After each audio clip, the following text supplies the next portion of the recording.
Olá pessoal, estamos aqui mais uma vez no podcast Voxcast de Olho na Política.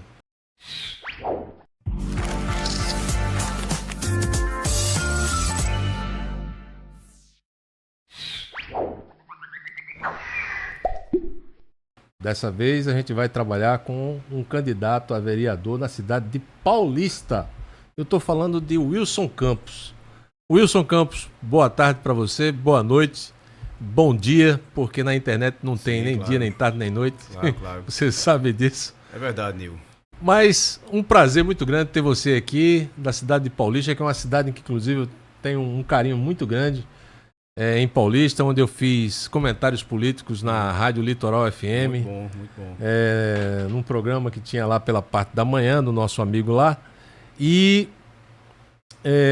2018, na época das eleições de Bolsonaro, 2017, 2018, naquela eleição que Bolsonaro se elegeu, teve aquela confusão toda, né? E você já naquela época estava pensando em ser candidato a vereador? Você já foi candidato a vereador? Se apresente aqui para o nosso pessoal, nossos assinantes do Voxcast. Pois não, Nil, primeiro, boa tarde, bom dia, boa noite, né? Essa câmera aqui, né, Nil? Essa é a câmera... A Câmara da Verdade. Oh, coisa boa, rapaz. Não sei se você lembra de Clodovil, né? Lembro sim. Inclusive, quero agradecer a você por essa oportunidade de estar aqui nesse canal maravilhoso. Inclusive, essa audiência excelente. Temos ouvido vários comentários sempre do bem, positivos. E parabenizar você por esse projeto. Porque hoje, com os meios de comunicação engessados, a gente que trabalha, você fala até uma coisa muito boa aí, Câmara da Verdade. A gente trabalha sempre com a verdade, muitas vezes não tem esse espaço que você está concedendo para que as pessoas possam vir aqui, expor suas ideias, colocar seus ideais, isso de forma democrática. Então, eu quero primeiro agradecer a você por essa oportunidade, dizer que estou bastante feliz por estar aqui, inclusive lhe conhecendo pessoalmente. Eu tinha a maior admiração só de ouvir falar. Ouvia falar, Nil Santos, rapaz, que cabo é esse? Eu não vi uma única pessoa falar algo negativo, só positivo. Eu disse, não, ainda bem, né? Tem que conhecer esse camarada. E aí a gente teve essa oportunidade de hoje. Sou advogado por formação, sou empresário também do ramo de mercado. Mas a gente está na política há um bom tempo. Fui assessor da ex-deputada estadual Malba Lucena, chefe de gabinete de um vereador aqui no Recife chamado Edmar de Oliveira. Sim. Secretário estadual do antigo PSC, o do Peixinho.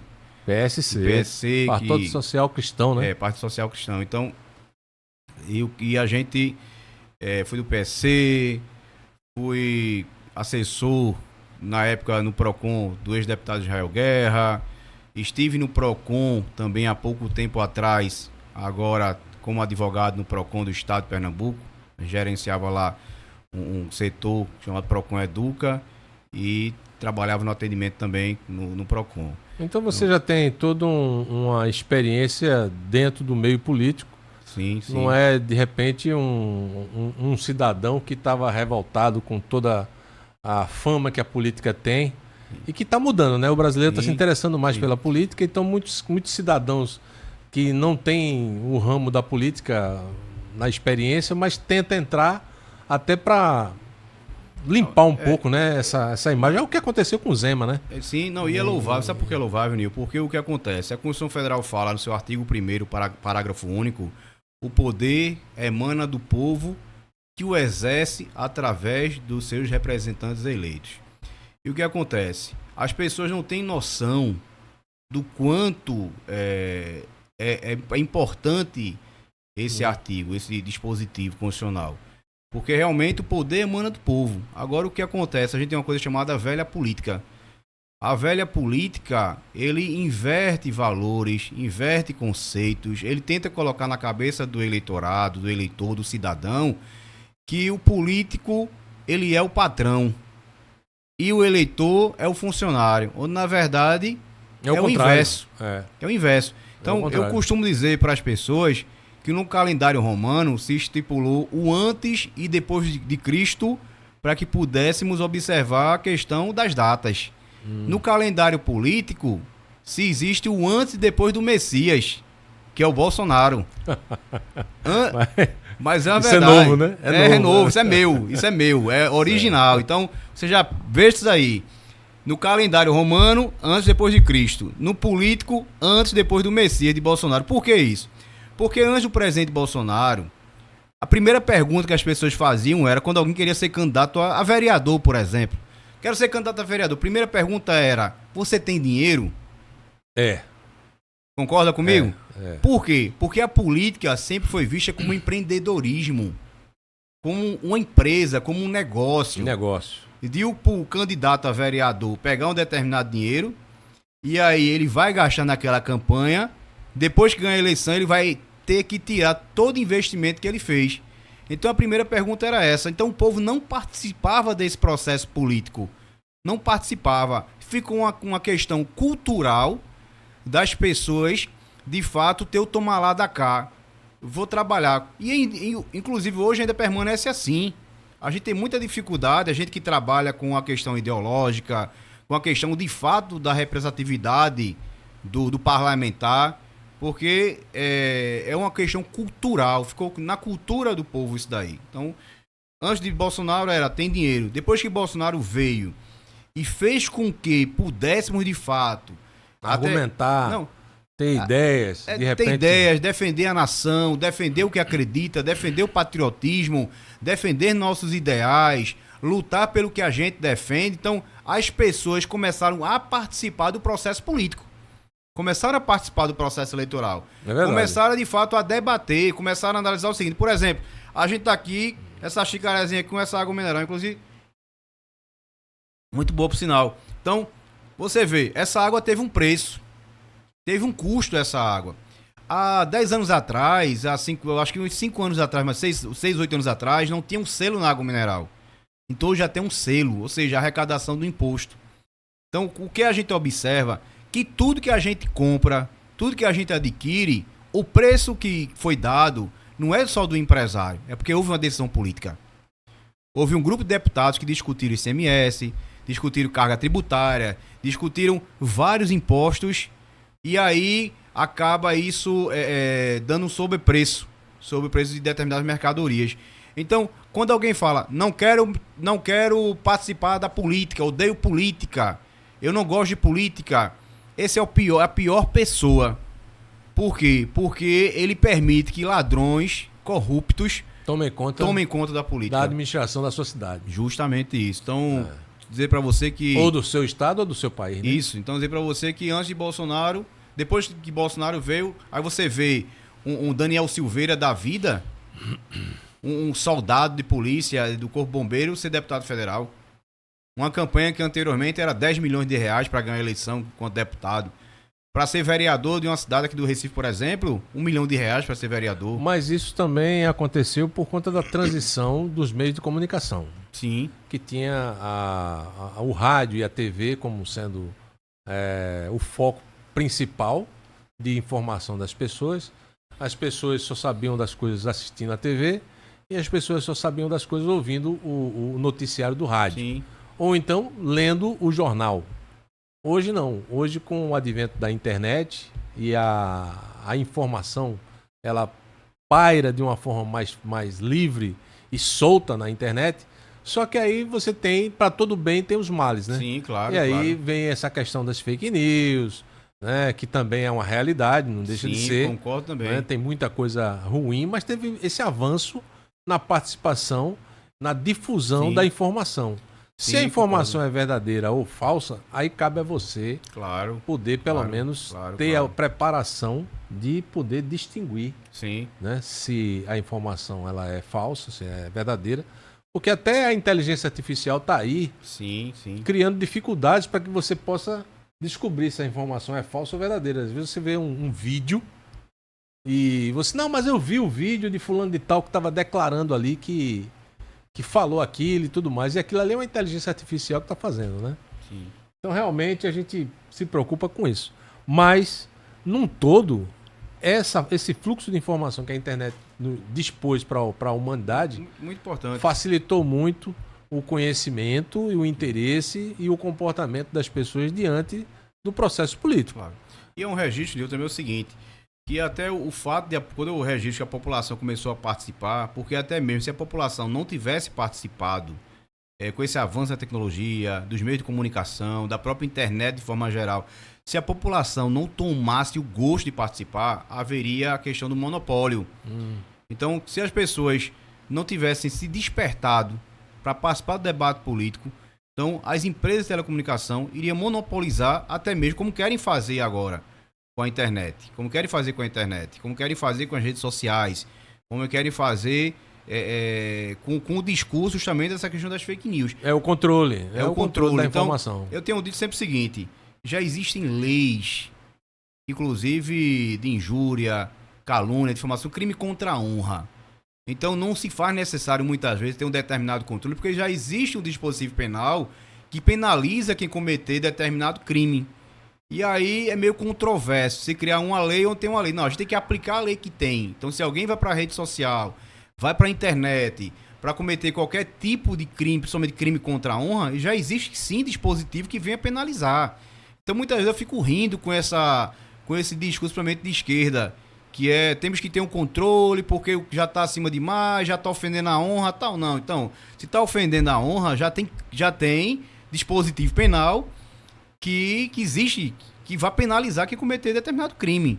Isso. Então não se faz necessário ter um controle, se o argumento é esse, não tem essa necessidade, entendeu? É isso, esse papo que a gente está falando aqui agora, dá para mostrar para você que está conhecendo a personalidade e o nível de raciocínio do candidato Wilson Campos, que você é candidato pelo PL, Partido Liberal. Partido do presidente Bolsonaro. Isso. 22. E você se considera um liberal conservador? Sim, não só me considero, só que a questão do conservadorismo é algo que é cultural. Agora é só registrar o seguinte, Nil. Eu sou garantista enquanto advogado. Porque às vezes as pessoas têm a noção errada. Falam, Bolsonaro, aí acha que a gente é o agressor, que nós não defendemos direitos, que nós somos os impositores de ideias. Mas isso aí é uma transparência que a esquerda começou a moldar. Justamente. Usando a mídia. Isso. Né? E as pessoas, de repente, repetem aquilo que a mídia, de repente, começa a querer impor numa linguagem para a população. E aí fica essa questão, porque a democracia, eu não sei se você já deve ter percebido isso, mas o pessoal que é da esquerda, o político de esquerda, eu acho que tem bons esquerdistas. Claro. Não são todos, que são, né, vamos dizer assim. Mas eles querem dizer que a democracia pertence a eles. Sim. E isso não é verdade. Porque a democracia pertence a todos. Isso. O grande lance da democracia é justamente o argumento contrário. Sim. Então, se você tem uma opinião e o outro tem uma opinião contrária à sua, tem que ser os dois ouvidos. Claro, claro. E aí, a maioria vai analisar quem tem um argumento mais adequado para aquele momento e, de repente, escolher um candidato que possa representar. Sim. Mas eles ficam dizendo o tempo todo que é em defesa da democracia, de que a democracia está em risco. Isso não tem nada a ver com o que nós estamos vivendo hoje, com essa questão de direita e esquerda, porque o processo da Revolução Francesa, que houve em 1787, né?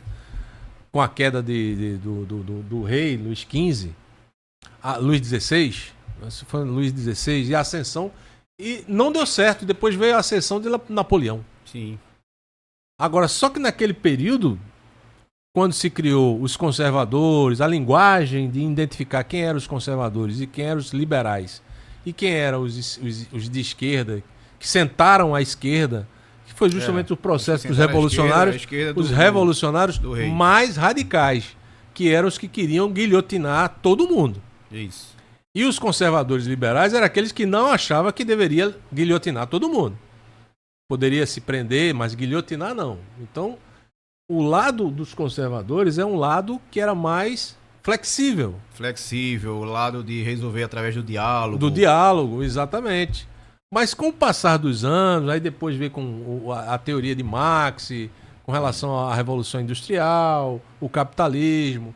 E aí o tempo passou e eles ficaram com a mídia e passam essa informação de que eles são os donos da democracia.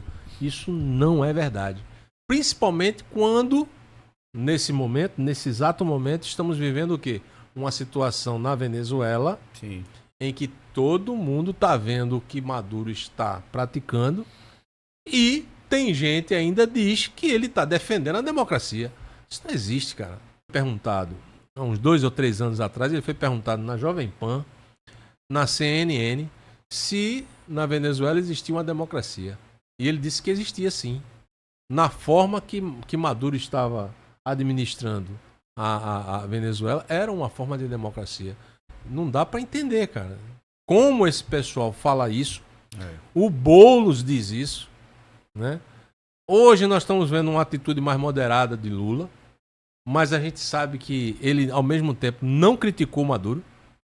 Sim. Não houve uma crítica. Ele apenas disse o seguinte: não, Maduro tem que saber que se ele perder, ele tem que entender. Mas cadê? Não houve uma atitude de reconhecimento de que ele burlou a situação lá. Não houve isso. Mas enfim, você tem um perfil, é um perfil conservador liberal, e você faz questão de dizer isso. Claro. Você vê hoje um avanço no Nordeste, porque a situação do Brasil, você sabe que no Nordeste é onde os conservadores têm mais dificuldade. Sim, claro. E você, por ser um conservador liberal, está no Nordeste e uma cidade que é predominantemente com a administração de esquerda, como você está se sentindo com essa possibilidade de você se eleger? Vamos lá. Sobre a questão, até voltando um pouco a essa pauta do conservadorismo, eu, enquanto advogado, inclusive, sempre digo o seguinte: eu não defendo condutas, eu defendo direitos. Então, para que as pessoas tenham uma noção de qual o meu perfil é de defender direitos das pessoas. Eu até cito um exemplo, Nil, brincando, digo, o cabo chega para mim e fala: doutor, eu adoro ser bandido. É adrenalina, doutor, que eu gosto, eu acho maravilhoso. Eu digo: meu filho, você vai preso, você pode morrer, sua mãe vai sofrer, mas doutor, eu gosto de viver assim. Aí sabe o que eu digo, Nil? Pior é que tem gente assim. Não, sabe o que eu digo, Nil? Vai-te embora na fé. Então, uma declaração como essa que você ouviu, cai por terra essa questão de que ele é uma vítima da sociedade. Justamente. Então meus posicionamentos são o seguinte: o que é que eu defendo? Eu defendo que as pessoas tenham a informação, que aí eu vou entrar nessa pauta, a questão do Nordeste, que as pessoas tenham acesso à informação, a questão educacional, ele tenha a informação, receba a informação, absorva a informação e por livre, espontânea vontade ele escolha o seu caminho. Uhum. Não por manipulação, não por, como diz, até ser um pouco chulo, Maria vai com as outras, entendeu? Essa expressão, porque fulaninho vai, eu vou. Não, você tem que receber a informação. Se você vê que a pauta conservadora, que é o que a gente defende, que a gente acredita, o que a gente quer que o camarada não seja empregado, seja patrão, a gente quer que a pessoa possa caminhar com as próprias pernas, a gente quer que a pessoa possa ter a sua liberdade, que possa realmente ter o direito de escolha, aí ele vai nesse caminho. Mas se a pessoa achar que vale a pena ser sustentado pelo Estado, através de um assistencialismo, de um programa social, que existe uma diferença muito grande. Programa social é política pública. Assistencialismo já é algo que eu sou totalmente contra. Então, as pessoas que querer viver de assistencialismo, aí já é outra pauta. E aí, sobre essa questão da sua pergunta, como a gente faz um trabalho para que a gente possa, de fato, ter êxito. Então, vamos lá. Eu não encaro primeiro a questão da eleição, eu não encaro como campeonato de futebol, como uma conquista para que se tenha um troféu. Eu não encaro por aí. O que é que eu encaro? Eu encaro que a gente vai participar de um processo, de um debate, onde vamos colocar nossas ideias, uma questão pedagógica. Você já tem uma linha de projetos? Sim, uma questão pedagógica. A minha maior bandeira que eu defendo é a educação. Educação. Inclusive, mas não é a educação do curso profissionalizante, nem do nível superior. Sei. A educação da infância, da formação básica, da formação do caráter da criança. Inclusive é bíblico. A Bíblia diz: instrui o menino no caminho que deve andar, quando ele envelhecer, se desviará dele, não se desviará dele. Então, é a questão bíblica. Outro ponto também é a educação. Por que a educação? A educação liberta. Se a gente pegar, a gente cita muito a Bíblia, até mesmo pela questão de fé, pela questão de sou cristão, creio em Deus, sou servo de Deus, como praticamente todos nós somos, mas eu tenho a Bíblia como uma bússola, um caminho. A Bíblia diz lá no livro de Gênesis que José do Egito, que você conhece a história, né? Foi escravo, se tornou governador, e aí ele morreu, chegou a falecer, e se levantou um novo faraó, que não conhecia a família de José. Então ele viu que o povo de Israel tinha crescido de uma forma tão grande que ele falou o seguinte: olha, vamos aprisionar esse povo aqui, transformar esse povo em escravo, porque daqui a pouco eles vão se rebelar contra nós e vai tomar nosso reino. E foi o que fizeram.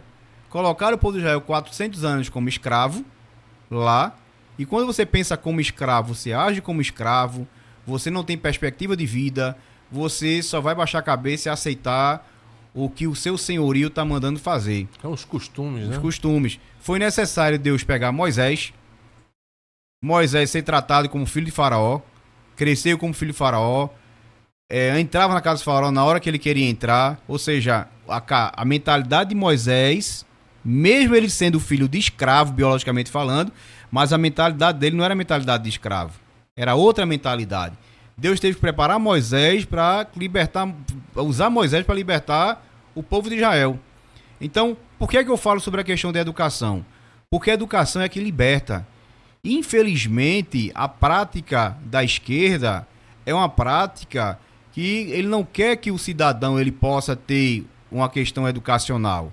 A gente vê até mesmo nas nossas escolas públicas, inclusive no ensino básico, que várias matérias foram tiradas justamente com o intuito tão somente de fazer com que a pessoa passe de ano. Então hoje o aluno vai para a sala de aula não mais para aprender, ele vai para fazer número. Porque se alguém acha que a escola pública é de graça, não é de graça. Toda matrícula ela tem um valor. Existe um parâmetro que vem a questão do IDEB, vem a questão da nota. Então, o município, dependendo da quantidade de alunos matriculados, ele recebe uma verba maior do que outro município, um recurso maior, federal. Então, tem um parâmetro aí. E aí vem, todo um mecanismo que é feito, essa política que a esquerda faz, matricula o aluno em sala de aula, fala para a mãe que se ele não for para a sala de aula, perde o Bolsa Família. E aí a mãe bota o menino na sala de aula e ele passa de qualquer forma para poder, não só a escola, aprovar o aluno para poder ter mais recursos também. Então, na verdade, você está formando o cidadão ali, a criança ali, sem um certo nível de cultura, sem um certo nível de conhecimento. É como se fosse uma maquiagem. É uma maquiagem. E, na verdade, para que essa maquiagem? Essa maquiagem para que as pessoas possam sempre depender do Estado.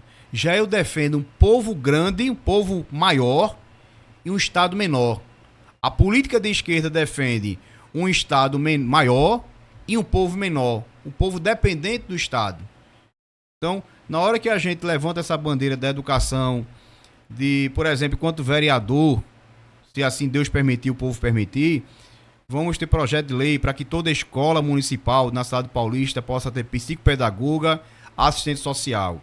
Até porque, só fazer um adendo aí no que você falou, ser um conservador liberal é também admitir que apoia que o Estado seja menor. Sim. Da seguinte forma, trabalhar as questões básicas, não é isso? Claro. Saúde, segurança, educação, saneamento básico, ou seja, toda aquela estrutura básica que realmente o governo tem que se responsabilizar. Sim, é ter qualidade de vida. Segundo... O governo não precisa ser dono de empresa. Sim. Não é isso? Sim, claro que não. Claro que não. Porque na verdade é o seguinte, é que ter qualidade de vida. O que é qualidade de vida? É a soma de saúde, de educação, saneamento. Isso é ter qualidade de vida. Segundo a OMS. Eu citei esse exemplo porque muitas vezes fala assim, não, mas a Petrobras, ela é uma empresa nossa. Aí diz assim, não é nossa, nós não podemos vender para o estrangeiro, nós não podemos vender... Claro que o país, só o fato dele ser o governo federal, um exemplo, ou então o Estado, né? Porque também existe essa questão. Só o fato dele ser o próprio país em si, ele pode regulamentar, claro, a ação de uma determinada empresa dentro do seu território. Sim. Né? Então, não necessariamente o país ele precisa ser empresário. Sim. Ou seja, ser dono da empresa. Ele pode dar garantias. Capital misto é uma boa Sim, situação. Muito bom. Mas ser totalmente estatal, aí você cria um engessamento dentro de um processo. O problema, Nil, veja só, o problema todinho, eu acho que não é nem o fato de ser estatal. O nosso problema maior chama-se corrupção. Então, É corrupção. Então, quando eu falo... essa empresa ela pode ser utilizada justamente para gerar esse tipo de veja coisa. só, quando eu falo que o nosso mal, quando eu digo a minha bandeira é educação, é porque é a formação do caráter do homem. Então, se a gente investe em educação, mas não é educação, como eu falei, do curso profissionalizante, não, é educação de base. É da criança lá. Na hora que a gente investe nisso, a gente resolve o problema do país. Porque o único problema do Brasil chama-se corrupção. É só esse. Porque o Brasil é um dos países que mais arrecada no mundo. É o que mais arrecada. Imposto. Imposto, é o que mais arrecada imposto no mundo. Só que o imposto... Não é revertido em não é revertido para a benefícios. sociedade. Porque como é que funciona? O Estado arrecada... O Estado ele arrecada e aí o Estado tem que devolver para a sociedade de forma coletiva. De forma coletiva. Então, por exemplo, tá nós aqui sentados aqui, nesse podcast, e olha assim, rapaz, eu não quero ser candidato a nada, não. Aí eu, não, mas eu quero, tu é candidato. Aí um é prefeito, vamos falar de prefeitura, né? Que a gente tá em época de eleição de prefeito. O prefeito ele é um gestor. Então, o município ele arrecadou, recebe o recurso federal e aí ele vai investir de forma coletiva. Aí vem o papel do vereador, que é o fiscalizador que se tem. Aí, onde é que eu entro nessa pauta da corrupção? Porque o dinheiro tem. O dinheiro tem, mas porque o dinheiro não é revertido para a sociedade, ele não é disponibilizado. Porque existe a corrupção. Porque, infelizmente, ali a gente vê... Aí você vê exemplos de praças construídas e, de repente, elas são destruídas do nada. Para se fazer um outro projeto e nunca se chega a um denominador comum. Eu via muito na época da... O que é que Lula fez isso, aquilo outro, tal, isso, aquilo outro, Bolsonaro fez, o que é que ele fez? Ele havia muitos debates, eleição passada, inclusive. Aí sabe o que eu dizia? Gente, para haver corrupção, tem que ter obra. Como é que funciona a esquerda? É uma obra que nunca acaba. Aí ele pega, a gente tem uma sociedade... Começa, mas nunca termina. Aí só que aí fica todo mundo feliz. Fica o pedreiro lá que ganha o seu dinheirinho, o ajudante, o pessoal, a mão de obra de forma geral. Aí vai pra casa, aí vai na barraca de Dona Maria, Nil. Aí compra um fiadinho lá, né? Essa expressão fiado. Aí chega final do mês, paga. Aí Dona Maria que tem um mercadinho, tem a barraquinha, já fica feliz também. É o movimento, a dinâmica da... A dinâmica. E é uma obra que nunca acaba. E tá todo mundo feliz. Aí quem tá feliz mais ainda aí é quem tá lá no topo. No topo da pirâmide, que está enriquecendo de forma ilícita. Eu fui fiéis na minha faculdade de Direito. Eu achava que o FIES tinha sido feito para mim. E depois eu descobri que o FIES foi feito para os empresários. Para empresariado, com todo o respeito a... Era bom enquanto você estava estudando, porque não estava pagando, mas depois que terminou... Não, porque eu digo o seguinte, o que é que eu falo? Eu era um aluno que ou eu tinha que trabalhar para sustentar a família ou eu tinha que pagar a faculdade. Então eu era o aluno mais inadimplente. Eu juntava os 6 meses de mensalidade... Aí tem que fazer um acordo para estudar de novo. E assim ia. Quando eu peguei o FIES, não, eu já pagaram, o governo federal pagou integral. Eu disse, tá vendo? Que governo bom. Pagou integral. Não foi para mim, foi para o empresário. Porque eu era um aluno ruim para a faculdade. Como é que um aluno inadimplente é bom para a faculdade? Ruim. Então, quando o empresário recebeu o dinheiro todo ali, não só meu, mas de milhares de alunos ali, o integral do governo federal, o que é que acontece? Simplesmente ele foi lá para a lista da Forbes, cresceu de outra forma. Então, eu vejo que a política que foi criada naquele momento ali não foi uma política para a sociedade. Agora, mas se criou uma obrigação que você tinha que pagar depois, né? Não, ter obrigação. Só que se o governo federal realmente tivesse pensado em informar alunos, como é que se resolvia isso? Você poderia criar um programa de governo, dentro do programa de governo, é o seguinte, olha, você é FIES, então você saiu do FIES, você vai, enquanto advogado, na minha profissão, você vai servir aqui ao Estado, atender em tanto lugar no interior. E aí a gente já vai pagar os seus honorários, já vai cobrir esse FIES aqui, você já tem um emprego a sair daqui. Amortizar. Já tem um emprego quando sair daqui. Você vai pagar com seus serviços. Com seus serviços. Mas deixou a dívida para o Estado, formou sem critério. E um monte de inadimplência também. E um monte de inadimplência que se tem. Aí criou um rombo. E criou um rombo. Entendeu? Então, e foi por isso que deu aquele problema todo também. Justamente. Com a Dilma em 2016, 2015. Isso. Então, quando eu digo para você que a questão maior do nosso país chama-se corrupção, por isso que a gente defende a educação como educação de base, uma escola municipal poder ter o psicopedagogo, assistente social. Para que o psicopedagogo? Muitas vezes a criança ela cresce em uma família desestruturada. Uma família que não tem estrutura ali e ela leva os problemas de casa para dentro da escola. Tem até envolvimento ultimamente aumentou muito a questão da droga, né? Sim, porque o problema da droga é um mal que tem atacado as famílias e muitas vezes o próprio adolescente, a própria criança, nesse ambiente conturbado familiar, ele acaba encontrando uma porta de escape nesse mundo cruel que é das drogas. E quando ele está envolvido nisso, não tem como ele voltar, muitas vezes não tem como voltar mais atrás. Então, na hora que a gente tem uma psicopedagoga para acompanhar aquela criança, para poder desenvolver a mentalidade dela, para poder ver a formação dela, a gente consegue resolver muita coisa. E a assistente social tão somente fazer triagem na família, de repente ver se o pai ele é envolvido no alcoolismo, ou nas drogas, ou a mãe também, encaminhar para os órgãos competentes, exemplo dos CAPs da vida, e aí o próprio governo municipal ter um programa de governo de capacitação, empreendedorismo para aquela mãe que é desempregada, para aquela mãe que não tem um emprego, não tem uma qualificação, e ela se qualificar, ser colocada no mercado de trabalho. Então, para mim, tudo passa da educação. Tudo passa fazer um trabalho de base, um trabalho raiz, um trabalho agora, realmente só que todo preventivo. Argumento que você colocar vai esbarrar numa coisa: honestidade. Porque se todo projeto que um candidato a vereador, candidato a prefeito, candidato a deputado fosse colocado e levado a sério com honestidade, nós não estaríamos passando pela situação que o Brasil está há tanto tempo. Né? Porque os anos se passaram, muitos países que estavam bem atrás do Brasil hoje estão bem à frente. Sim. Por exemplo, a China. A China, nos anos 60, estava numa situação miserável. Sim. Né? E hoje está numa situação de distribuição de renda melhor. Tudo bem, mas aí a que preço? Né? Todo mundo sabe que na China as coisas não funcionam do jeito que você imagina. Não. Né? De uma outra forma.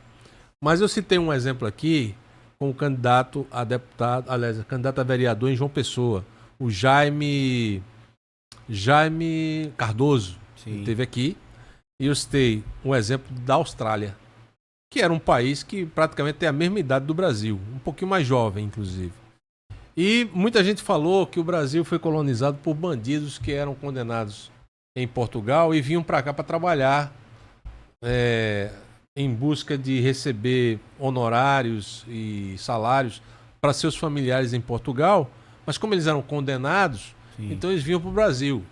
E assim veio também os senhores de engenho, aquela coisa toda, e depois veio aqui o processo de escravização, aquele negócio todo. Mas enfim, muita gente diz que o Brasil é uma miscigenação de bandidos que vieram de Portugal. E por isso que aqui todo mundo se acostumou a fazer a corrupção. O jeitinho brasileiro. Que o pessoal fala. Aquele lance de dizer que no Brasil se rouba muito e tal. Mas e a Austrália? Também era assim. Eram condenados da Inglaterra. Os caras cometiam crime lá na Inglaterra, e crime pesado, aí eram condenados. Em vez de ir à forca, era melhor de repente baniram eles para a Austrália, que era um presídio que a Inglaterra tinha. E lá se formou uma comunidade de presidiários, e hoje nós temos um país organizado. Também tem então esse histórico também não bate. Sim. É uma questão de cultura, como você cultural. falou. É cultural. Se estabelece certas honestidades naquilo que se propõe a fazer, você vai encontrar, inclusive, projetos que não são grande coisa. Mas mesmo se ele for realizado com honestidade, ele pode dar resultado. Por que não? Você tem seus projetos, claro. O candidato da esquerda também tem seu projeto social. Sim. Se ele for conduzido com honestidade, dá certo, funciona. Sim. Até o assistencialismo, que você é contrário, mas de certa forma também ajuda. Porque eu sou contrário. Veja só, vamos lá. Política pública social é uma coisa. Assistencialismo é outra. O assistencialismo ele é feito por troca de favor, e principalmente por troca de voto. Então, eu sou contrário porque o ser humano fica dependente. A gente tem que entender que tem uma diferença. Mas é exatamente, não tem honestidade. Mas é isso que eu estou falando, porque eu sou totalmente contra. Então, o assistencialismo, acaba faz uma ONG. Aí ele é vereador de mandato. Aí no bairro dele o posto de saúde não funciona. Ele é base, ele é gestão, é prefeito. O posto de saúde não funciona, não tem médico, não tem remédio. As pessoas passam a madrugada toda no posto de saúde, na fila. Aí ele vai já na ONG dele, tem médico, tem remédio, tem tudo na ONG dele. Para atender somente o eleitoradozinho dele lá. Então isso é assistencialismo. O que seria ação social? Tenho minha ONG ou minha fundação e vai atender todo mundo aqui. Meu eleitor, eleitor do concorrente, o que for, não tô nem aí. Fechei os olhos, nem meu nome vai levar. Aí é ação social. Entendeu? Mas assistencialismo, não. Então eu sou contrário. Você fala o que? O nome do prédio, que o pessoal também gosta de colocar o nome, né? Aparece. Então o que acontece? É aquela coisa que Jesus ensinou. Não você pode dar um com a mão querendo outra em troca.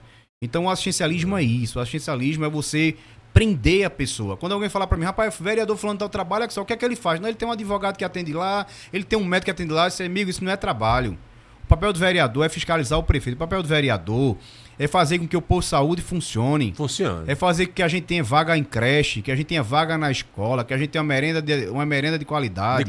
Que a gente possa ter um empreendedorismo funcionando, um turismo bom. Então, que as reformas estruturais, como reforma de praça, reforma justamente, de estradas, pistas, sejam lógicas e que funcionem. Então, né? O papel do vereador é fazer o executivo andar, funcionar. É muito fácil chegar aqui e falar mal do prefeito A, B ou C. A gente tem aqui, o prefeito está aqui, o povo está aqui, o vereador está aqui. O vereador que vai levar as demandas para a prefeitura. Agora, tem que ser um vereador preparado, capacitado, honesto. E não é só ser honesto, não. Tem que ser capacitado. Se não é capacitado, monta uma assessoria técnica. Vou te fazer uma pergunta. Pode fazer, se eu souber responder, eu respondo. Não, vai ser, vai, é tranquilo. Essa semana eu vejo muitos debates, né? Pelo Brasil inteiro. O YouTube ajuda, né? Porque você tem muitos debates. E numa questão foi colocada a seguinte... Massal não, né? Não foi ele não. É de Massal que tá bombando pra ele de Massal. Porque ele também paga pro pessoal postar, né? Então tem isso também. Ele não é tão né? Ele paga pro pessoal postar. Uma cidade, porque você é candidato a vereador. Sim. Então nós vamos ter eleições municipais, vereadores e prefeitos. O que você acha mais importante para uma cidade? Um prefeito bom e uma Câmara de Vereadores mais ou menos? Ou uma Câmara de Vereadores boa, bem qualificada, suporta um prefeito ruim? A Câmara de Vereadores qualificada, ela faz o prefeito ruim trabalhar. Ou ser empichado, sair. Entendeu? Nesse caso, cometer algum crime. Então é mais importante você saber escolher um vereador do que escolher o prefeito. Mais importante escolher o legislativo. Agora o que acontece? Você tem que ver, por exemplo, o seguinte. Na minha cidade lá, poderia ter lá 23 vereadores. 23. Pela quantidade de habitantes. Só tem 15. Aí alguém pergunta pra mim, mas isso é bom porque 23 vai gastar mais dinheiro. Eu disse, não. Aí o povo tem a noção errada. Por quê? Chama-se duodécimo. Vem um repasse para a Câmara Municipal que o valor é único. Vamos dar exemplo aqui, são suposições. Se é R$1 milhão, vai ser R$1 milhão para 15, para 16, para 17 ou 23. Mas se eu pego 15 bolos e tenho 15 pessoas, é um bolo para cada pessoa. Mas se eu tenho 15 para 23, vai dar um? Não vai dar um, vai dar menos. Então, os vereadores lá, eles não permitiram aumentar a quantidade de vereadores para sobrar mais dinheiro no bolso dos vereadores. Para sobrar mais dinheiro. Porque, infelizmente, na minha cidade, na sua grande maioria, eu não vou falar 100%, mas na sua grande maioria dos vereadores, eles não têm um bom currículo, eles só estão lá para enriquecer de forma ilícita, com o dinheiro do povo, já sabe como funciona o jogo. Qual é o jogo? Não é concurso público. A própria Constituição Federal, que eu acho que ela peca nisso, em dizer que precisa só saber ler e escrever. Só isso. Até para ser ministro do STF, não precisa nem ser advogado.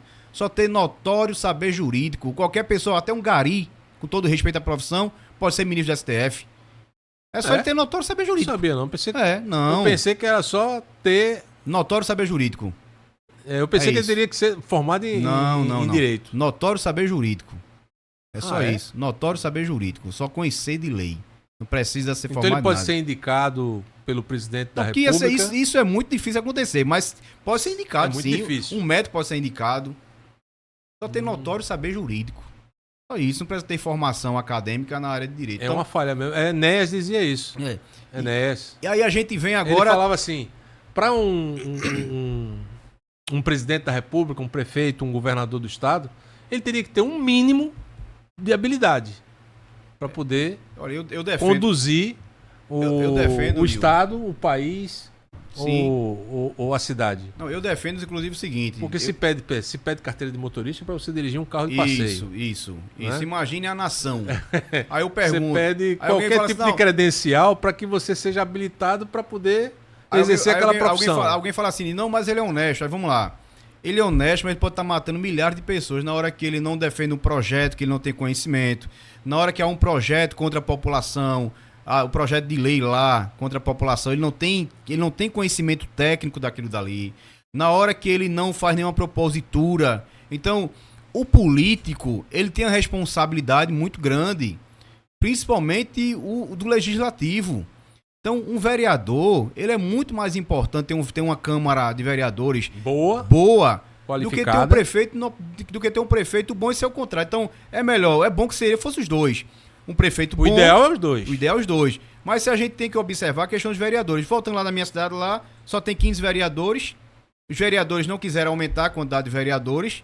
Até mesmo uma quantidade muito pequena para poder atender a população de forma geral, que é praticamente 350 mil habitantes na cidade. Então você tem 15 para quê? Para entrar mais dinheiro. Para entrar mais dinheiro no bolso de cada vereador. Então, na sua grande maioria, os vereadores votaram a favor para permanecer o quantitativo de 15. Só em Paulista tem isso. O mínimo é 15. Não foi nem para 16, para 17. Não, fica 15. Só isso. Na sua grande maioria foi assim. Então, eu sou contra essa política daí. Então, para mim, tem que ter um vereador, tem que ser técnico. Não tive condições de estudar, ok. Monta uma assessoria técnica, monta uma equipe técnica, mas não, os caras vivem da rachadinha. 10 mil salário de um... Acaba ganha 1.000, fica com 9 no bolso, que eles aprenderam como funciona. O problema... Para ganhar eleição, aprender como funciona para ganhar eleição. O problema, Wilson, é que a gente percebe que muita gente da população, o cidadão em si, na população, principalmente na periferia, se acostumou com isso. E às vezes assim, o que tem? Deixa fulano roubar um pouquinho. E faz mais, é bom que rouba, mas faz alguma coisa. Por isso que eu voto pela questão cultural. Isso é terrível para uma cidade. Quando eu falei que Bolsonaro era 2018, Bolsonaro fazia na política o antes e depois, porque depois de Bolsonaro muitas pessoas começaram a ter essa noção. Então, por exemplo, você falou uma coisa aí, projeto de lei. O projeto de lei que um parlamentar vai fazer. Agora a gente observa o seguinte: quem votamos para senador há 8 anos atrás? Quem votamos para deputado federal há 8 anos atrás? Quem votamos para vereadores há 8 anos atrás? Então, tudo isso é uma questão de cultura. Então as pessoas estão começando agora a acordar, estão começando a observar, porque quando ela vota errado, ela sofre lá no posto de saúde, a falta do remédio, a falta do médico, ela sofre com a falta de creche, ela sofre com a falta de um saneamento básico de qualidade. Eu tive uma comunidade lá, loteamento Conceição, que o esgoto é céu aberto. Aí eu perguntei, cadê os vereadores aqui? Não tem. Porque eles não querem resolver o problema. Eles querem que as pessoas continuem pensando assim. É a história do dipirona. Se eu sou o vereador, você vai no posto de saúde, não tem um remédio, não tem um dipirona, você vai pedir a mim. E aí você vai dizer, Nil, rapaz, não, o Wilson acaba bom, então eu preciso dele, ele me dá o remédio. É assim que funciona. E essa política a gente é contra. Eu sou contra essa prática política. Quando alguém pergunta pra mim, doutor, vai me dar o quê? Eu vou dar nada. Eu vou dar nada. Quiser votar na gente... A gente é candidato a vereador para fazer o diferente na cidade. E o que você quer dar, na verdade, é a condição dele de ter conhecimento, da educação. O que a gente... estrutura para que ele possa desenvolver... O que eu defendo é que o vereador seja vereador de verdade. Qual o papel do vereador? Fiscalizar o executivo. Inclusive, eu sei como fazer. Eu peguei uma senhora agora com câncer, que ela foi diagnosticada com câncer. O Hospital do Câncer prescreveu os medicamentos para a Secretaria de Saúde dar. O irmão dela passou 30 dias indo na Secretaria de Saúde. Eu fui lá, me habilitei enquanto advogado, fui enquanto advogado. Fui para a Secretaria de Saúde dar entrada no requerimento, que não precisava nem ser advogado, qualquer pessoa podia dar entrada. Quase que eu apanhava lá. Fui obrigado a ligar para a OAB fazer valer as minhas prerrogativas enquanto advogado. Dei entrada no requerimento. Agora, por que dei entrada? Porque a gente também tem que conhecer de lei. Não adiantava eu ir no Ministério Público e ingressar com ação, que o juiz ia perguntar, mas a Secretaria de Saúde negou? Então, primeiro dei entrada no requerimento. Com 3 dias, ligaram para mim, doutor, já está aqui o medicamento. Já está aqui. Tem uma coisa chamada no direito, que é o princípio do possível. É o princípio do possível. O que é isso? Quando o Estado ele não tem condições de fazer algumas políticas públicas, ele se apega na questão da falta de recurso para não fazer. Ele se apega nessa questão da falta de recurso. Mas tem outro princípio chamado princípio do mínimo essencial. Então, o princípio do mínimo essencial já fala o mínimo. Qual o mínimo essencial na saúde? É ter posto de saúde funcionando, ter médico, ter remédio. É isso daí. Quando o cidadão vai lá no posto de saúde não funciona, o que é que ele faz? Ele pode ajuizar uma ação no judiciário. E o judiciário obriga a prefeitura a dar o atendimento médico. Quando ele vai não tem vaga de creche, ele ingressa com ação no judiciário, o judiciário obriga a prefeitura a arrumar vaga de creche. Então, esse é o princípio do mínimo essencial. Então, se todos os cidadãos soubessem disso daí, soubessem que ele poderia se valer do judiciário, a gente estava vivendo uma cidade muito melhor, num estado muito melhor.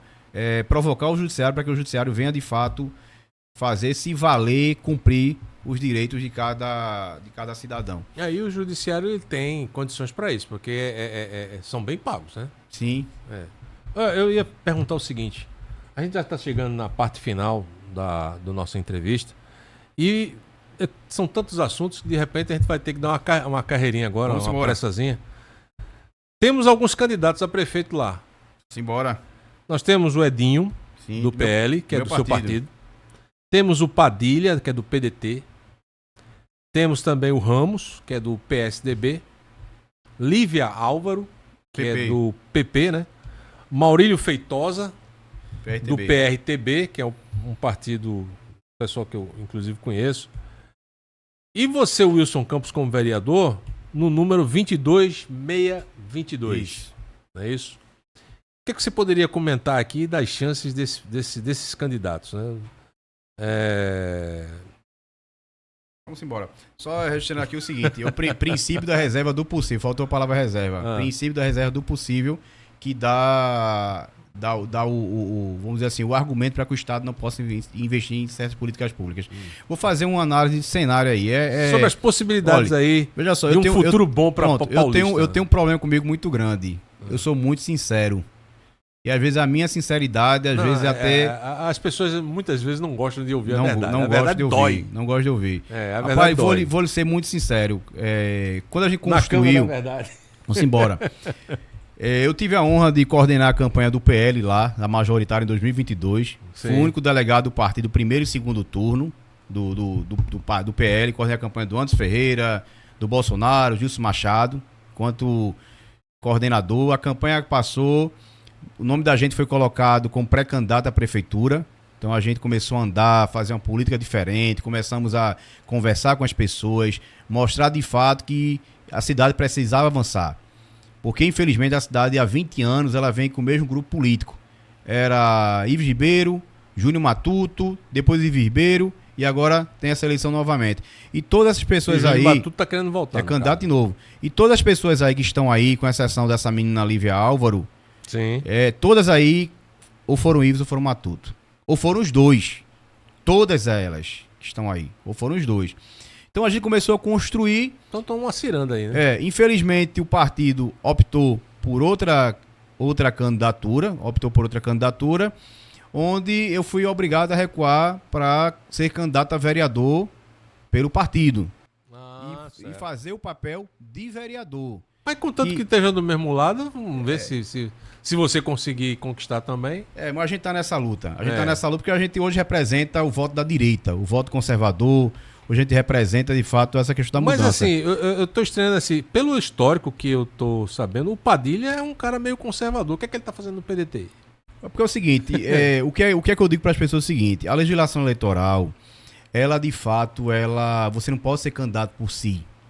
Você não pode ser candidato por si próprio. Ah, tá. Então, para você ser candidato, tem que ter uma sigla. Tem que ter uma sigla. Quem escolhe é o partido. É o partido. O partido te fala, você vai ser candidato. Então, por mais que você queira ser candidato, por mais que você possa até ter mandato, mas quem decide é o partido. Se o partido não lhe der a legenda para ser candidato, você não vai ser candidato. Com o Salles, né, em São Paulo, né? Sim. Justamente, ele queria ser candidato. O candidato de Bolsonaro é Ricardo Salles. Isso, ele queria ser candidato, mas o partido não deu a legenda a ele. Não deu. Então, a situação do Padilha, inclusive, é colega da gente de profissão, é advogado também. Para mim, é uma pessoa, enquanto pessoa, uma pessoa do bem, não vou dizer enquanto político, porque até então ele também nunca teve mandato político. Mas está no partido, pode dizer assim, o partido é errado, na verdade. Mas é uma pessoa preparada, uma pessoa do bem. A gente também tem Ramos lá, que é uma pessoa que eu tenho o maior respeito também, admiração por ele. O ruim agora foi que pegou a gestão do prefeito, o apoio do prefeito para ele. Eu acho que já atrapalhou um pouco mais, porque o prefeito resolveu apoiar Ramos, o prefeito com a rejeição lá em cima. A gente tem o Júnior Matuto querendo voltar, entendeu? Onde já teve uma gestão envolvida em escândalo, gestão anterior dele, passado em páginas policiais. Então, aí cabe ao eleitor definir isso daí. Aí o Maurílio Feitosa, eu não conheço, de fato, não tenho o que falar sobre ele. Lívia Álvaro, a menina que está crescendo muito também politicamente, entendeu? Agora o PL lá, o presidente Bolsonaro fizesse presente, mas seria uma boa. Lá ele teve, o Bolsonaro teve mais de 70 mil votos no primeiro turno, quase 80 mil no segundo turno. O PL tem uma candidatura forte lá. Tem, né? O PL tem uma candidatura forte. Eu vou fazer mais duas perguntas para você encerrar as suas considerações finais. Por que a cidade de Paulista precisa de você na Câmara dos Vereadores? Essa é uma pergunta. Certo. E a outra pergunta é... Responda as duas em uma só. Não, aí você vai resolver. A outra pergunta é com relação à própria cidade de Paulista. Como é que está a economia em termos de participação de Paulista hoje? Nos últimos 2 anos, por exemplo. Como é que tá? Porque houve uma época em que Paulista era top. Sim. Aí depois deu uma queda, aí se reergueu, depois caiu de novo. Como é que tá a situação da economia de Paulista? Qual das duas que eu respondo primeiro? Da economia? Primeiro a economia e depois você diz por que Paulista precisa de você como vereador. Paulista tem avançado muito. Paulista, ela tem só de extensão de área rural, de toda a sua extensão territorial. Você é comerciante também, né? Isso. Paulista tem lá 84% de área rural. Então, Paulista ela tem crescido principalmente na questão da construção civil. Ela tem crescido muito, Paulista. Paulista tem uma arrecadação que hoje beira quase 1 bi. Então, o que Paulista falta, na verdade, é gestão.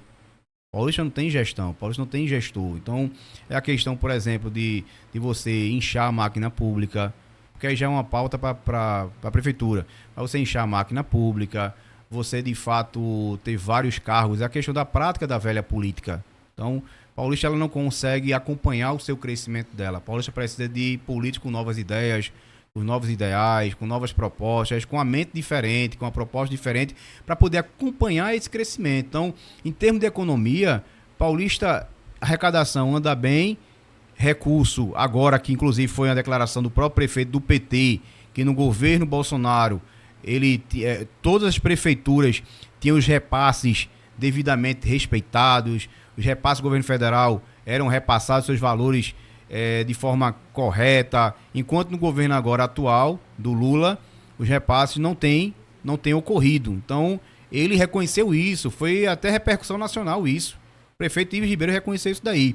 Mas mesmo assim, com a falta de recurso, cabe a cortar na própria carne, cabe a fazer o que o presidente Bolsonaro fez.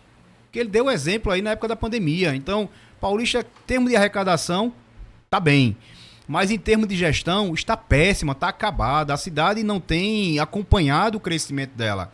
É uma mentalidade de uma velha política para uma cidade, de uma nova cidade com a capacidade de desenvolvimento muito maior. Então não tem acompanhado. Então, para responder, se você quiser falar alguma coisa sobre essa... porque o shopping, o nome do shopping? O Northway Shopping. Northway Shopping. trouxe muita movimentação Sim. também para a cidade. Toda aquela estrutura ali. Não só o shopping, mas a construção civil. A construção lá. civil também. Agora o problema é que acontece. Você pode fazer construção civil com desenvolvimento sustentável, mas não. Lá se fez construção civil com crime ambiental. O que mais tem em Paulista é crime ambiental. É o que mais se tem. É você acabar com a questão das matas, você acabar com o meio ambiente, então somente com a alegação do desenvolvimento econômico. Dá para se fazer desenvolvimento econômico respeitando, justamente sem fazer o cometimento do crime ambiental com o desenvolvimento sustentável. Então isso cabe a gestor e cabe à Câmara de Vereadores também competente. E para encerrar, você tem um número 22622. Isso. Por que Paulista precisa de você como vereador? Olha só, Paulista precisa não só de Wilson Campos, mas precisa renovar aquela Câmara de Vereadores. Queria, um desejo meu, que renovasse 100% daquela Câmara, com mentalidades novas, com uma cabeça nova. Agora, por que o Wilson Campos? Eu fui preparado pela vida. Sou advogado, mas já vendi picolé, fiquei desempregado em 2006. Fui vender picolé com uma caixa de picolé nas costas, na Estação do Barro. Com 3 meses vendendo picolé, abri minha fábrica de picolé. Depois fui ser chefe de gabinete de vereador, abri o meu primeiro supermercado, minha primeira padaria. Então, hoje sou advogado de formação, estou na minha 4ª pós-graduação de Direito. Então, entendemos de lei, sabemos como podemos fazer, tenho coragem para poder enfrentar todo o desmando que houver, toda a arbitrariedade, tudo que houver de irregularidade e má administração, seja lá qual for o gestor. Não tem um compromisso que eu tenho assumido com qualquer pessoa. Pode até ser o prefeito do meu partido ganhar a eleição. Eu não quero um cargo na prefeitura. Eu não quero uma indicação, 41 anos de idade. Eu não quero uma única indicação. Eu quero ter liberdade.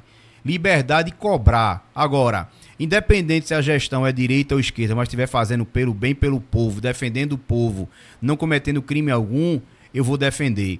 Mas se for uma gestão também de direita, tiver cometendo irregularidades, tiver indo de encontro que a gente defende, que a gente acredita, eu irei cobrar. Por isso que é um compromisso que eu assumi com o meu eleitorado, compromisso é assumir com as lideranças que estão comigo, que estão nos apoiando, com os amigos, que a gente não vai, em hipótese alguma, ter uma única indicação em qualquer governo que tiver. Então, por isso que a nossa bandeira é ganhar a eleição para vereador, exercer o papel do vereador, que é fiscalizar o executivo e criar leis. Então, Wilson Campos, como vereador, quem vai ganhar não é o Wilson Campos, quem vai ganhar é a cidade paulista, que vai ter uma pessoa competente, preparada, que já mostrou que tem coragem, que não tem medo, conheça a cidade, conheça a necessidade da cidade. A cidade precisa avançar na educação, a cidade precisa avançar no saneamento básico, a cidade precisa avançar em todas as áreas do município. Então, não só isso, teremos um gabinete técnico, onde o nosso gabinete vai trabalhar basicamente para que se faça cumprir a lei. Faremos sim, seja lá qual prefeito que for, que ele venha de fato exercer o papel de gestor. Gestor não para a família dele, gestor não para o bolso dele, gestor para a cidade.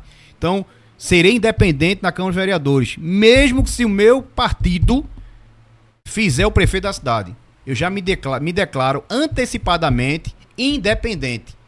Independente. Se o governo for o governo contrário aos interesses da população, eu já serei oposição. E serei independente porque não terei nenhum cargo, nenhuma indicação. Só teremos o nosso gabinete que dá para trabalhar. Dá para se trabalhar. É só não roubar. É só viver do salário de vereador. Então eu agradeço a Deus porque hoje não depende do salário de vereador. A gente ganha muito mais do que isso trabalhando. Então, queremos ser vereador para mostrar como o vereador deve atuar. Tem ali a igreja, é Santa Isabel, né? Santa Isabel, a igreja? Não é isso? Essa igreja, inclusive... Quase que eu não falava. Você sofreu um acidente, né? Sofri, rapaz. Você perguntou aqui, uma dor aqui que deu no punho aqui. Você sofreu um acidente recente e está aí se esforçando para... Os médicos disseram a mim o seguinte: não participe da política. Eu tô com 14 parafusos aqui e uma placa. Me deram 3 meses para me recuperar. Uhum. E aí eu levei em consideração a necessidade da cidade, levei em consideração o nosso povo, nosso grupo já tá com a gente. É uma cirurgia delicada aí, né? Foi, eu te mostrei aqui eu mostrei para você como foi. E a gente levou em consideração isso. Eu disse, não, eu não vou 100% para a campanha fisicamente, mas vou 100% motivado, vou emocionalmente, psicologicamente, e vamos trabalhar para ganhar a eleição. E, Nil, quero pedir o apoio de todo conservador. Isso. Você que é de direita, você que defendeu o nosso presidente Bolsonaro, você que, mesmo não sendo morador de Paulista, mas conhece alguém de Paulista. Eu fui o único delegado no primeiro e no segundo turno. Colocamos mais de 220 pessoas para ser fiscal do mito no segundo turno, ali na nossa cidade. Então quero pedir o seu voto. Pode pedir o voto já, Nil? Pode. Quero pedir o seu voto, pedir o seu apoio. Você conhece alguém da cidade. Precisamos resgatar a nossa cidade. Precisamos, de fato, fazer valer, ter um vereador verdadeiramente conservador. Um vereador que muita gente aparece hoje e diz, sou Bolsonaro. Aí eu pergunto, o que é que você estava no ano passado? Onde você estava há 2 anos atrás? Primeiro turno, coordenei a campanha do PL lá. Segundo turno, coordenei os fiscais. Perdeu a eleição, fui para quartel. Continuei lutando até hoje, não parei. Fechei meus comércios para lutar, não só por nossa cidade, mas defender a nossa pátria, defender o nosso Brasil. Porque nós precisamos, Nil, fazer o maior número de vereadores e prefeitos de direita nessa eleição agora. Para que em 26 a gente possa defender a pauta do presidente Bolsonaro, que eu ainda acredito sim que ele vai ser nosso candidato a presidente. Muita coisa pode acontecer. Um bandido foi preso, condenado nas 3 instâncias e depois foi absolvido e se tornou agora de forma obscura presidente do Brasil. Então, por que o presidente Bolsonaro não pode voltar a ser candidato, que ele é um homem honesto, direito, correto e fez levantar o nosso Brasil? Então, quero contar com o seu apoio. Você de todos os grupos da direita. Inclusive, Nil, registrar aqui e agradecer o apoio da nossa amiga Fátima Machado, dos Guardiões. Dona Fátima, agradeço seu apoio da senhora, dizer que vamos juntos mudar a cidade paulista e simbora, Nil. Viu? Dessa forma que eu quero agradecer aqui. Uma pessoa que gosta muito de você. Sim. Diga. Viviana Araújo. Ah, rapaz, eu não podia esquecer dela, não. Viviana de casa. Vivi, obrigado pela oportunidade. Meu amigo Fred Filho também, um abraço para Fred. E dizer que a gente tá junto, Vivi. Obrigado. Vivi Patriota. Eu boto lá no meu site, Vivi Patriota. Agradeço pela oportunidade. Vamos embora. Nil, a gente vai mudar a cidade. A gente vai mudar o Brasil, a gente vai mudar Pernambuco. A gente não pode desistir do paulista. A gente não pode desistir. Isabel Urquiza também tá te apoiando, né? Tá apoiando. Olha, a gente conta com o apoio de praticamente toda a direita. Um abraço para Isabel Urquiza, futura prefeita de Olinda, Isabel das Olindas. Temos apoio de Isabel Urquiza, temos apoio do nosso ministro Gilson Machado, temos o apoio de Ivan Guedes, temos o apoio de praticamente toda a direita. Coronel Feitosa, nosso deputado estadual Coronel Feitosa, deputado federal André Ferreira. Abimael Santos. Abimael já é Feitosa que apoia a gente. Abimael já apoia outro. Abraço pra Feitosa, abraço pra Sandra. Eu vi uma foto de você com a Abimael, mas... Foi, mas é porque a gente é unido, mesmo propósito. Mas mas fica por minha conta, então, porque a Abimael realmente é uma pessoa. Não, é uma pessoa de bem. Eu tenho uma admiração pelo trabalho da Abimael. Tenho uma admiração muito grande pelo trabalho dele. Isso aqui também, inclusive, a gente tem... Durante muito tempo, eu conheci a Abimael na militância, né? Sim. Em que ele estava fazendo aquele trabalho criticando o governo, né? Criticando o governo estadual. Então a gente entrevistou ele. A primeira entrevista de Abimael Santos como deputado foi para Nil Santos, aqui no Voxcast. Parabéns, Nil. Vocês que não Inclusive, sabem, ele é uma inspiração. Primeira entrevista. A história de Abimael é uma inspiração. É mostrar que a política não é só o dinheiro, não é só o poderio financeiro.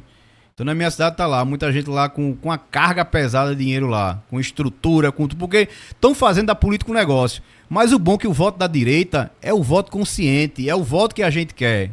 Entendeu? Então, o voto que a gente quer, esse é o voto consciente. Meu amigo. Tem que ser essa do coração, boa viu? Boa sorte pra você. Agradeço. Viu, amigo? Obrigado, viu? E aí, beleza? E a todos vocês, um grande abraço. E fica aí a dica de um possível aí vereador em Paulista. Esse vereador que pode ser o Wilson Campos, inclusive o nome dele é um nome conhecido, né? Sim, sim. O Wilson Campos. Mas sou dos campos pobres, ali é dos campos ricos. É dos campos pobres. 22, faltou. Quando me disseram, você vai entrevistar o Wilson Campos, aí eu... Wilson Campos? Aí eu me lembrei logo, porque tinha um Wilson Campos, né? Sim, tinha um, se eu não me engano, ele foi deputado federal, né? Isso, senador também. Senador também, né? É Carlos Wilson Campos, era O esse? Wilson Campos era o pai. É o pai dele. Exatamente. O pai, o Wilson Campos era o pai. Isso. Torcedor do Náutico, se eu não me engano. Né? Eu sou alvirrubro, então eu me lembrei logo na hora. Pessoal, grande abraço para vocês. A gente fica por aqui. O Voxcast vai ter mais entrevistados. A gente tá recebendo aí outros entrevistados candidatos nessa eleição. E foi uma grande honra ter aqui o Wilson Campos, de Paulista, com o número 22622, um excelente candidato aí para você pensar 2 vezes antes de votar. E é aquilo que eu disse, melhor ter uma Câmara de Vereadores muito boa do que um prefeito bom. Sim. Por quê? Porque os vereadores podem realmente fazer com que a cidade funcione, mesmo que o prefeito seja ruim. Isso. Então, pense bem na hora de votar e escolher seu candidato. Valeu? Grande abraço a todos, a gente fica por aqui. Tchau.